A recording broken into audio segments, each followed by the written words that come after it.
Big news this week. Newell Rubbermaid offered to buy Jarden for $15 billion. Yep. Correct me if I'm wrong. Correct. 15 followed by 9 zeros.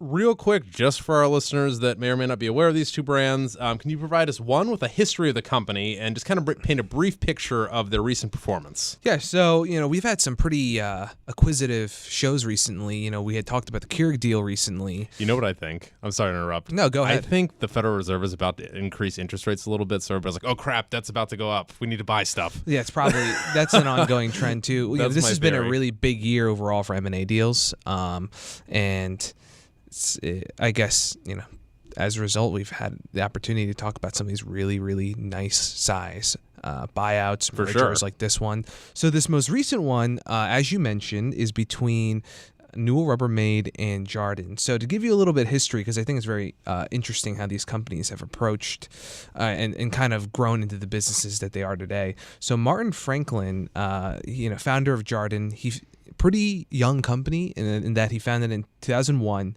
He served as a CEO for about a decade, and in that time amassed a pretty formidable portfolio of consumer brands. So some of the ones that I saw when I was looking through the list that really stood out to me are classics like Bicycle, the playing cards, right? Oh my gosh, they own Bicycle. Yankee Candle, Coleman Outdoors Products, Marmot Outdoors Products.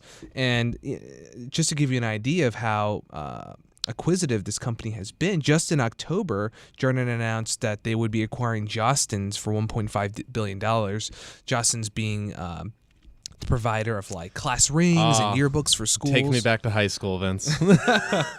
And now, Franklin has taken this company, and its umbrella includes over 120 brands. So Did you know it was this big?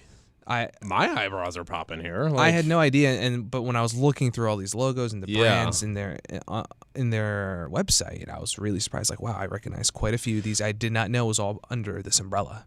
So is this Franklin just cashing out? Well, I will get to that, okay. And he's cashing out quite nicely, actually. So Newell Rubbermaid has a bit of a longer history. It started in 1903 in New York when Edgar Newell purchased a company that was in default and renamed it. So he obviously started building out that business, but it was in 1965 or so where the company kind of began its own run of acquisitions, and they tout that they've done over 70 of those over the past 30 years as they were seeking growth for the company. So some of the big names in that portfolio include Lennox, Sharpie, Parker, Calphalon. In 1999, they purchased Rubbermaid for about $6 billion, hence the name now. And again, like Jarden, very recently, Newell Rubbermaid had recently acquired Elmer's for $600 million, and that was in October. Take me back to second grade.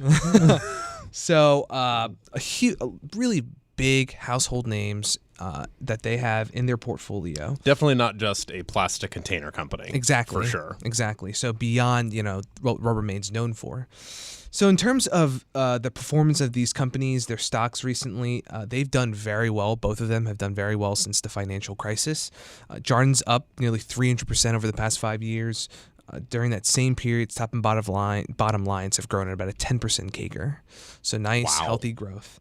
And Newell Rubbermaid itself has had a bit choppier results, but it's also up 140%. These are easily surpassing the broad market in the S&P 500.